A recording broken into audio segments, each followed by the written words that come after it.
अमेरिकी राष्ट्रपति Joe Biden ने नेटो के सबसे नए सदस्य फिनलैंड का दौरा किया, जहां उन्होंने रूसी राष्ट्रपति पुतिन पर जमकर निशाना साधा। राष्ट्रपति बाइडेन ने दावा किया कि रूस के राष्ट्रपति व्लादिमीर पुतिन पहले ही यूक्रेन में युद्ध हार चुके हैं। साथ ही बाइडेन ने कहा कि पुतिन की ओर से यूक्रेन में परमाणु हथियारों का उपयोग करने की कोई संभावना नहीं है। अमेरिकी राष्ट्रपति जो बाइडेन ने गुरुवार को यूएस नॉर्डिक शिखर सम्मेलन में हिस्सा लिया। इस दौरान अमेरिकी राष्ट्रपति जो बाइडेन की जुबान एक बार फिर फिसली। बाइडेन ने फिनलैंड के राष्ट्रपति के साथ प्रेस कॉन्फ्रेंस में आइसलैंड की जगह आयरलैंड का नाम लिया। साथ ही उन्होंने कहा कि इस बैठक में हमने फिनलैंड सहित नाटो क्षेत्र के हर इंच की सुरक्षा करने की कसम खाई है। अमेरिकी विदेश मंत्री एंटनी ब्लिंकन ने चीनी राजनयिक वांग यू से मुलाकात की। इंडोनेशिया की राजधानी जकार्ता में ये मुलाकात आसियान समिट के दौरान हुई। इस मुलाकात में अमेरिका चीन के बीच तनाव कम करने और आपसी विश्वास को बहाल करने पर बातचीत हुई।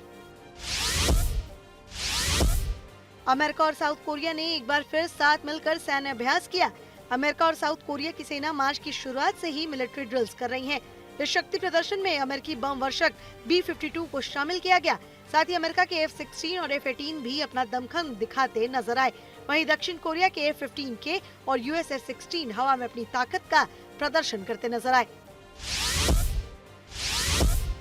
उपराष्ट्रपति कमला हैरिस के एक वोट ने अमेरिका की सीनेट में नया कीर्तिमान रच दिया है। कमला हैरिस ने टाई ब्रेकिंग वोट डाला। इस तरह उन्होंने 191 साल पुराने इतिहास की बराबरी कर ली है।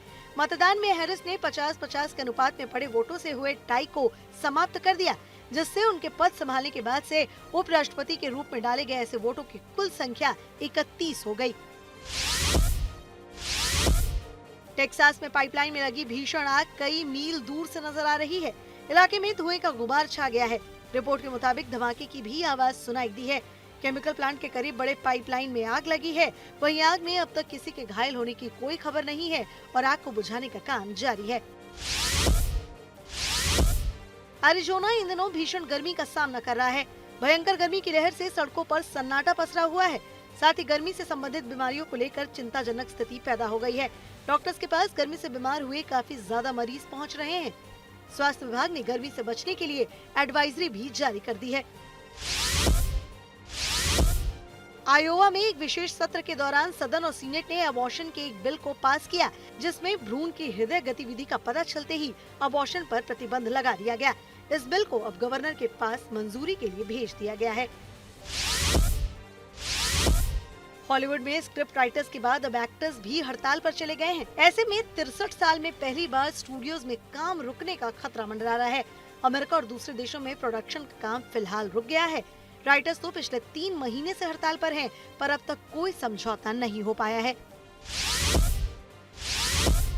कैलिफोर्निया में बढ़ती गर्मी के कारण लोग बीचेस का रुख कर रहे हैं, पर वहां एक बीच के काफी करीब एक शार्क को देखा गया। लोगों ने सर्फिंग के दौरान शार्क को देखा। शार्क समुद्र के बीच जाने के बजाय किनारों की तरफ आती हुई नजर आई।